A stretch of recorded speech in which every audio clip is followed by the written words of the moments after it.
Welcome to Christ Assembly. My name is Bert Allen, and this is a ministry of ChristAssembly.org.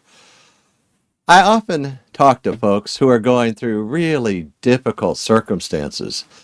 Someone they love very much has passed away, or someone they love has just broken the relationship wide open and things are going tough, or they're doing the right thing, but they're getting a lot of persecution and affliction for serving God, and people are taking it out on them.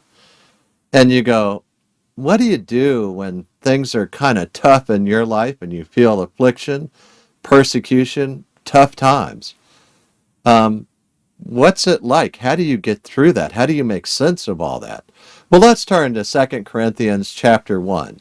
2 Corinthians chapter 1, beginning with verse 2.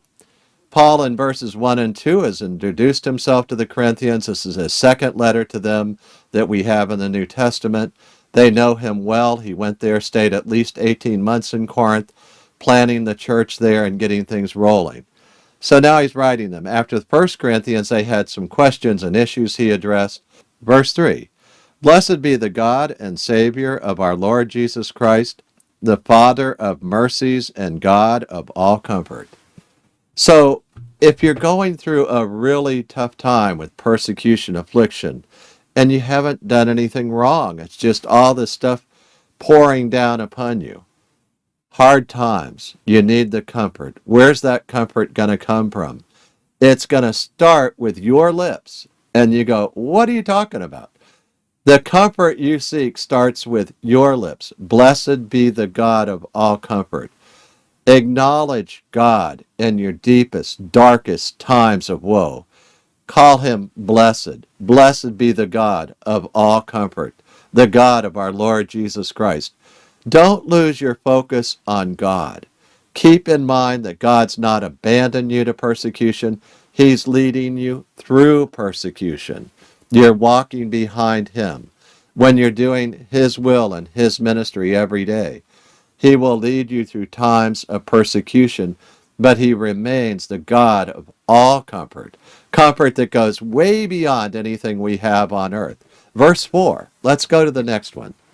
So in verse 4, he says, who comforts us in all our affliction, so that we will be able to comfort those who are in any affliction with the comfort with which we ourselves are comforted by God.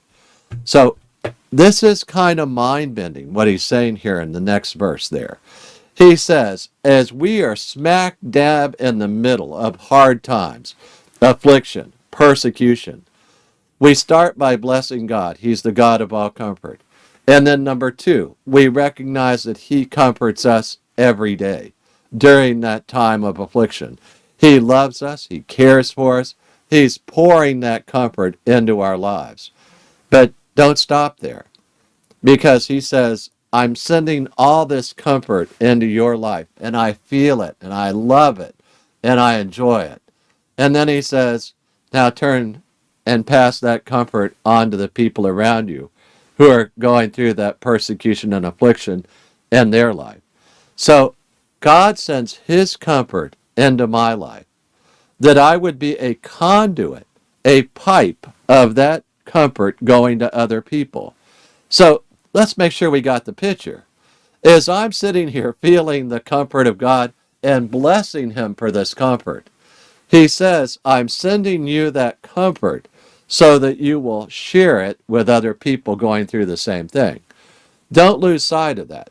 We don't have to get better before we can comfort other people.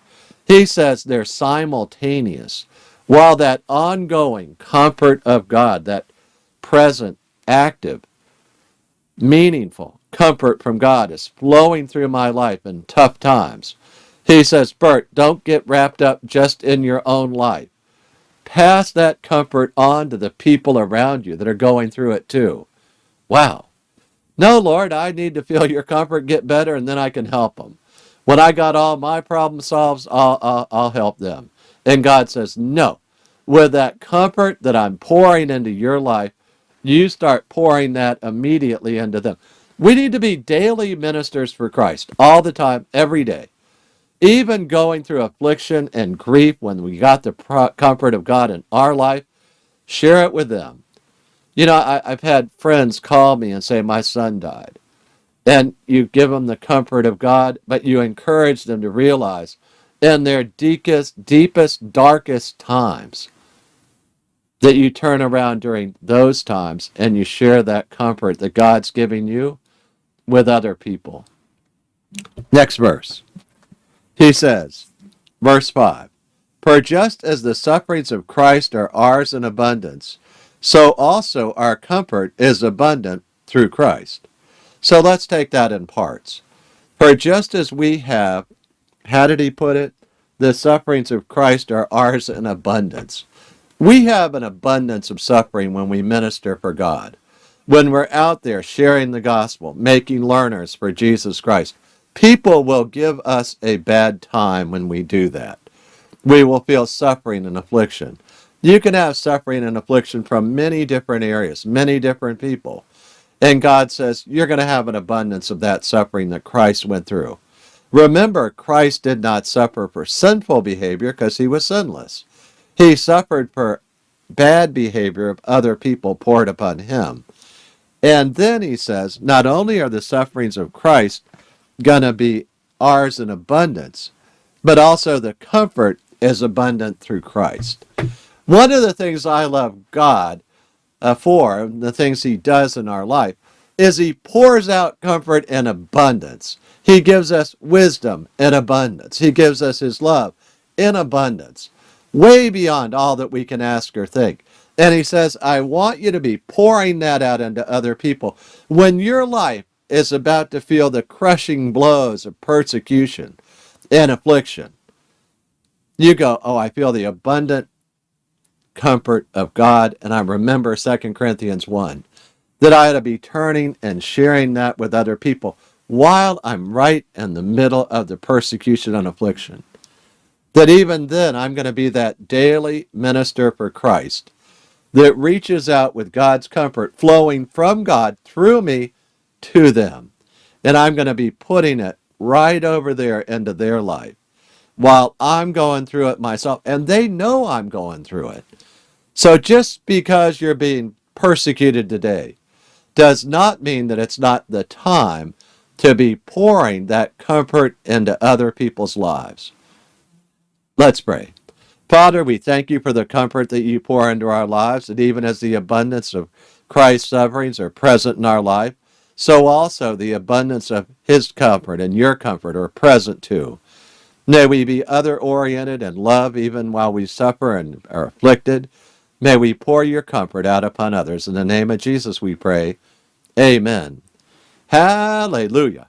Before I close the video, I'd like to share with you 4 verses about eternal life. I often ask people this simple question: why should Jesus let you into heaven? And the answer to that question surprises many people because it comes from the Bible and it's simple and it's clear. Most folks, when they hear that question, they tell me, well, I've been good, or tried to do more good than bad, or I tried hard, or I've done a lot of nice things, and I hope God will let me into heaven. They somehow think if their good works outweigh their bad works, that God will let them in. But God says, actually, I'll let people into heaven because of a free gift. But the story from Jesus starts with 4 verses, and I'm going to read them one at a time. Romans 3:23 says, "For all have sinned and fall short of the glory of God." Romans 3:23. You see, for every person who lives today on earth in human flesh, we've all sinned. Every one of us. We've all told a lie. We've all done or said something that made somebody else angry, and we were doing it out of anger ourselves. We've all done things to hurt other people at one time or another. God says that's all sin, and I look upon that as falling short of my glory, God says. God says we should never fall short of his standard, which is the glory of God. Well, is it serious that we've sinned? Should I be worried about that? Everybody sinned. Why should I worry? Well, consider Romans 6:23. For the wages of sin is death, that all of us deserve the death penalty. At the moment we sinned, we incurred the death penalty for the smallest sin or the biggest sin. I'm happy that Romans 3:26-23 continues and says, "But the free gift of God is eternal life in Christ Jesus our Lord."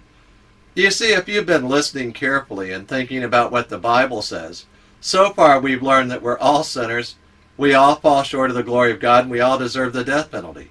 This doesn't sound like good news until you read the last part of that last verse. It says that God has a free gift for all of us. It's in Christ Jesus our Lord, and it's eternal life. The free gift of eternal life that only Jesus Christ can give you. He said he's the way, the truth, and the life. No one comes to the Father but through him. Why would God offer us this great gift if we're all sinners? Well, Romans 5:8 tells us. It says, "But God demonstrates his own love toward us, in that while we were yet sinners, Christ died for us." He died for us. He died in our place. God loves sinners like you and like me. He died in my place and in your place. He paid the death penalty for me. I often illustrate the free gift like this. That I have this old Nissan truck. It has 285,000 miles on it. It's not that great a truck. It sits at the beach every day. But I illustrate the point this way. I hold up the keys to my truck and I say, I'm going to make you a symbolic gift of my truck. But until you take the keys out of my hand, it's not your truck yet. Well, let me tell you what I mean. A lot of people have been going to church for years. They know all about Jesus. They can quote verses about Jesus. But they know in their heart that they're not quite right with God. And there's never been a day in their life where they've been born again and they know it. You see, they're just staring at the keys in God's hand, and he's offering you the free gift today of saying, reach out by faith and receive that free gift and take it into your heart today. Receive the free gift. Okay, how do we do that? Well, Romans 10:9 tells us how to do that. It says that if you confess with your mouth Jesus is Lord and believe in your heart that God raised him from the dead, you will be saved. And he means saved from the death penalty, eternal destruction. So we can receive that free gift right now by faith, and we can pray a prayer together. I urge you to pray with me. I'm going to pray it right now. Lord Jesus, I thank you that you love me. I confess that I am a sinner and I fall short of the glory of God. I confess too that I deserve the wages of sin, which is death. But Lord, you offer me the free gift of eternal life in Christ Jesus our Lord. I accept that free gift right now. I believe that you love me and that God died on the cross for me, that Jesus Christ is God, and he died on the cross for me. You paid the death penalty for me, Lord Jesus. Thank you so much. I confess with my mouth Jesus is Lord, and I believe in my heart that God raised him from the dead. I repent of my sins, and I accept that free gift, Lord. Thank you so much that you have forgiven me. In your name I pray. Amen. Now, if you prayed that prayer with me, I'd love you to send me an email and we'll rejoice together. Send me the email at friend@christassembly.org. That's friend@christassembly.org. I look forward to hearing from you. Hallelujah.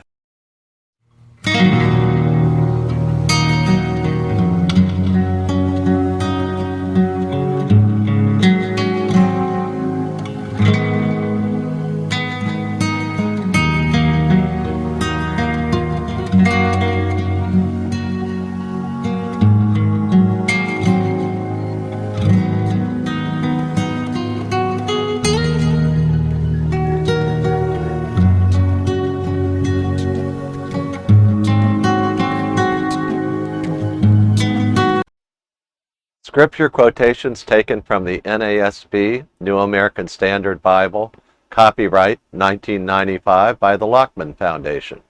Used by permission, all rights reserved.